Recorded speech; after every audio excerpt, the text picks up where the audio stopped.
instructor, you want to be an instructor. All right, the best thing I can tell you is get so good at knowing your information that if nothing works, you still can wing it and sound like you know what the fuck you're talking about. Because that basically has happened every single time I've ever taught anywhere in this country. I've done 8 states this year, and I'm on like my 4th computer right now. So obviously, you know, I had to improvise and overcome. Just expect that. That's always going to happen. Nothing ever works as going to plan, especially when you're teaching in front of large crowds. You can't buckle, you can't choke. You got to expect it. And I did, and we're good, and now I have words up on the screen. Hopefully they stay that way.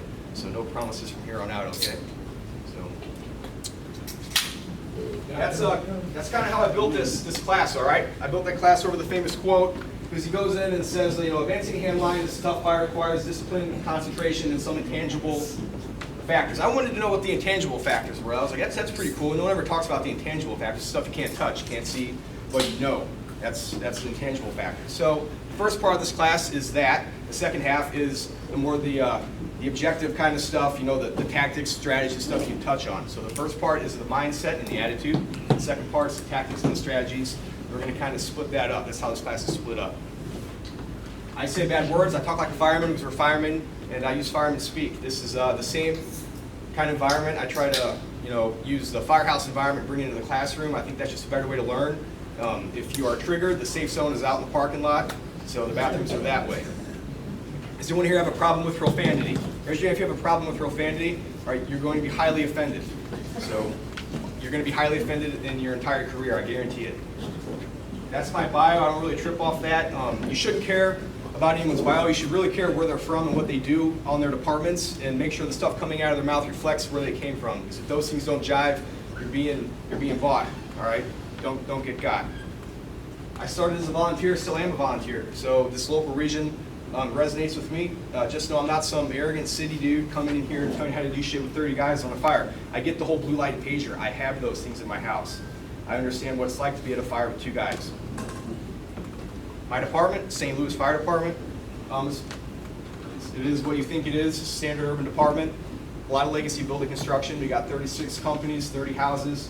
We have 12 ambulances, and those people are dedicated EMS medical providers. They like EMS, they're really good at it, and that's what they do. They're not firemen, but firemen can work on the ambulance. So that's kind of how we do our EMS.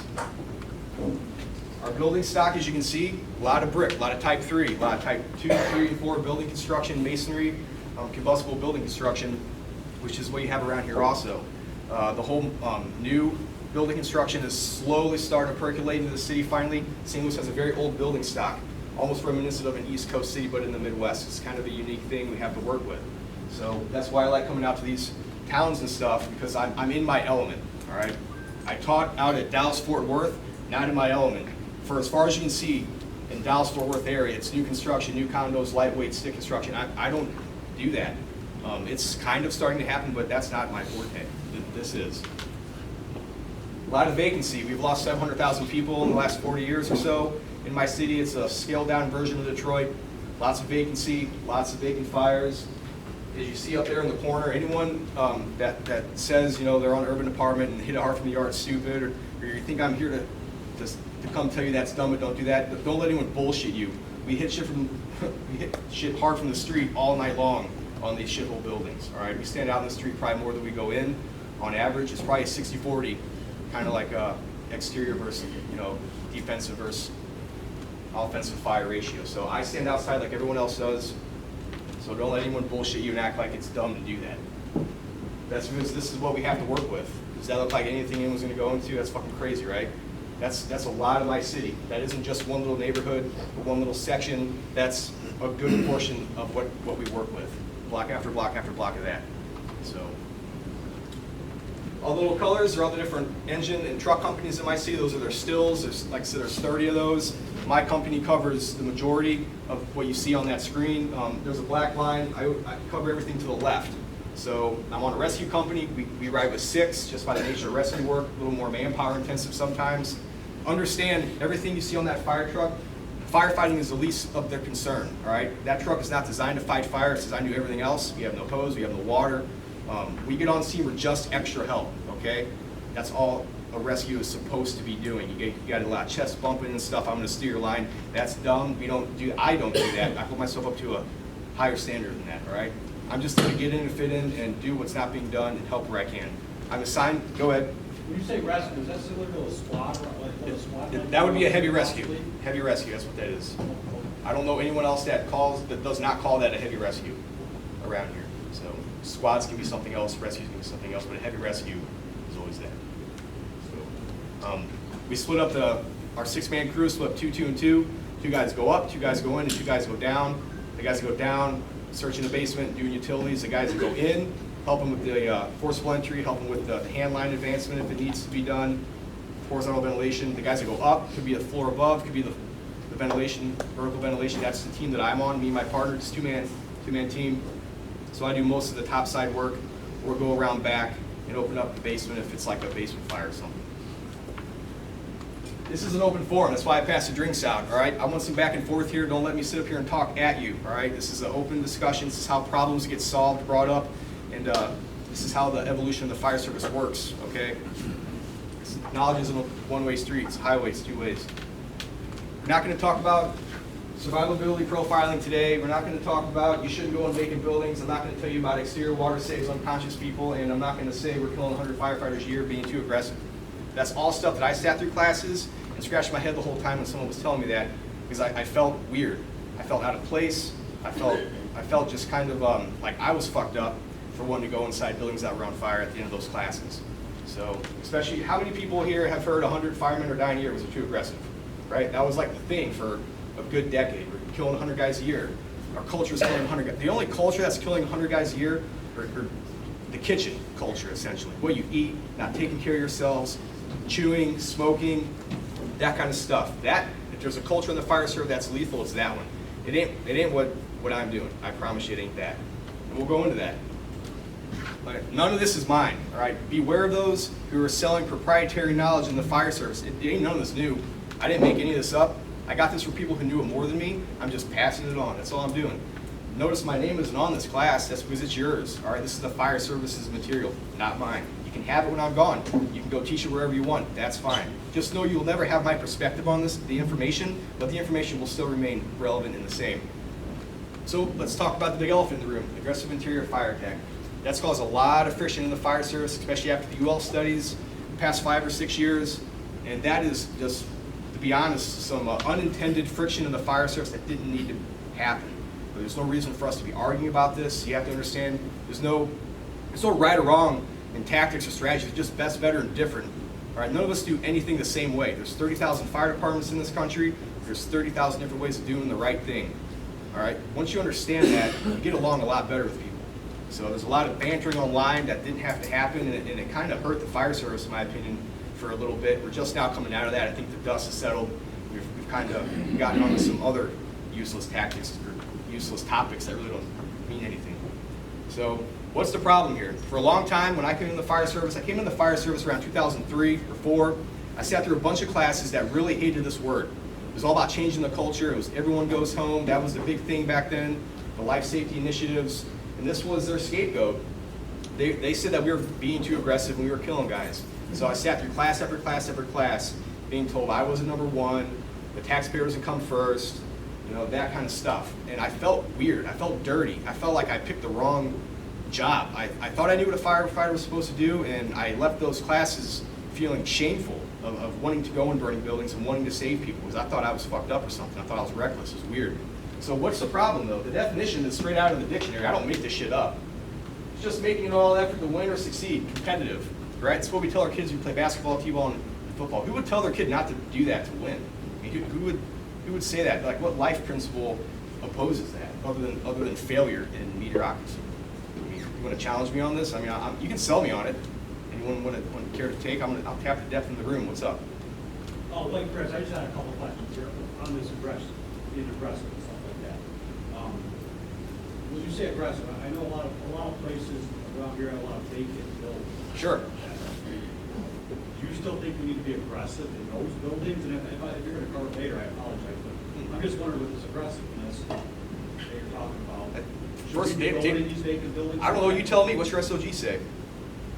Well, if there's a reasonable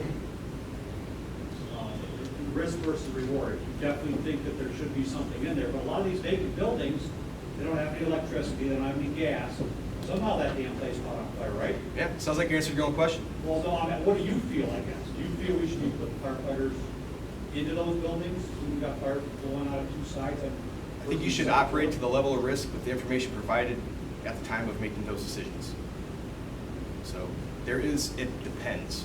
Put that in to the most laconic way possible. It depends. That's the best way to answer You guys that hold it question. vacant, though. You're just not surrounding ground protecting exposure. No, nothing is by default. The only thing we do by default is respond. Anything after that is a variable. It's very simple. That's the thing, is just use common sense. If you show up to a building with 3 walls standing, no. Like, why would you go in that? That's dumb. With structural members burning, they can clearly see. All of a sudden, 38 seconds later, you get a phone call from a homeless guy up on the 3rd floor that hasn't been. And I'm up in here. Well, now things have changed, right? Now someone's gonna throw a ladder. They're gonna go get that guy. Might not even stretch a line. That's what you have to do. Now, that's a crazy, circumstance that probably will never ever happen. But that's how the game has to be played. The playbook is just a template. That's why they're SOGs, not SO policies, right? So, does everyone get that, what I'm saying here? There is no default way. There should not be. The default way should be putting out the fire the quickest way possible. I don't tell you how to do that. That's where I go back to there's this best, better, and different, right? I don't tell any of you guys what to do in here. I don't tell any of you people how to do it. Don't let anyone tell you how you're doing is wrong either. Aggression, I can kind of sum that up, the mindset-wise, would be an aggressive will to win against overwhelming odds. You have to have the ability to think clearly for future tasks. So basically being composed. It doesn't mean being reckless, running and burning buildings for no reason without any due regard. Everything is very, very, I guess, organized in a way. You understand you have a template. You're operating off a template. It's like reading sheet music. You know what's coming next. You have the training to be able to do that. It's not just running around aimlessly. That's where people get in trouble. That's where this gets a bad name. And it only takes one department to not understand the discipline behind this requirement to really throw a wrench in this entire culture. Because we're a very outcome-centric kind of industry, right? Somebody right now name me 3 catastrophic fires in fire service history where a lot of firemen died. 3. All right, there's 1. Lord. There's 2. Cool. All right, now someone tell me some crazy, awesome, multiple people saved where no firemen died. Someone tell me 1 fire. That silence is fucking disgusting. Why is that, right? Why is it that we can only know like the bad shit? If all we only focus on is the negative side of our industry, then how the hell are we ever going to improve ourselves and know that we have the confidence to do those things, right? We're the only industry that does that.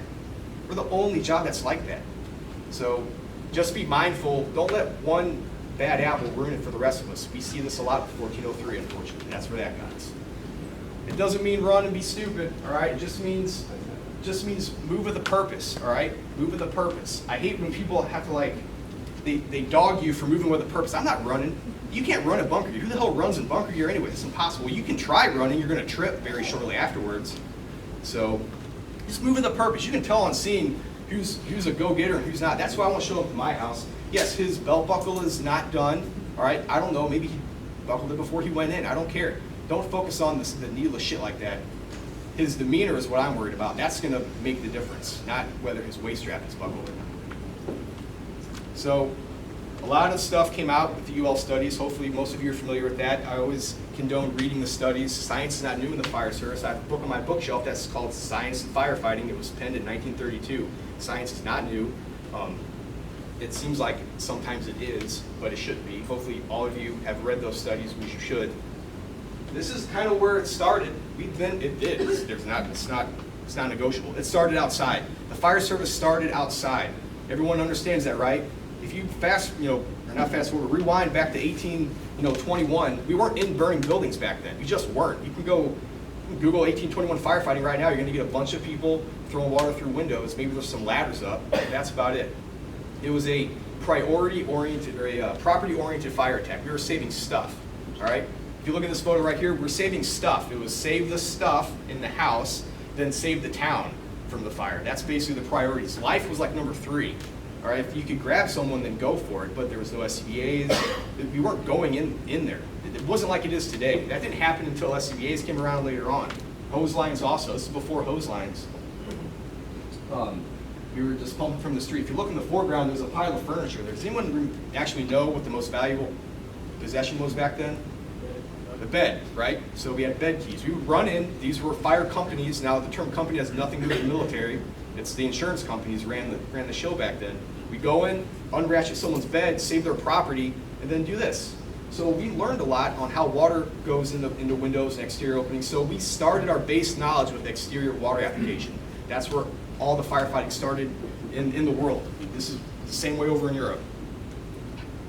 That was the first little guy in 1731 that you could actually get inside. It was specifically designed with a narrow tub to where you could get it through doorways. So we can get incipient fires, that kind of stuff, before you didn't have to stand outside to throw your water. Go inside. Pretty cool. This is Benjamin Franklin up here, the OG of the fire service. You guys should know all about that guy. He basically summarized his fire company's philosophy in fast, close, and wet. That was 1740. Fast, close, and wet kind of sounds like something we do now, right? A little bit of a paradigm shift there. That's what he recognized the importance of those three things in a fire attack.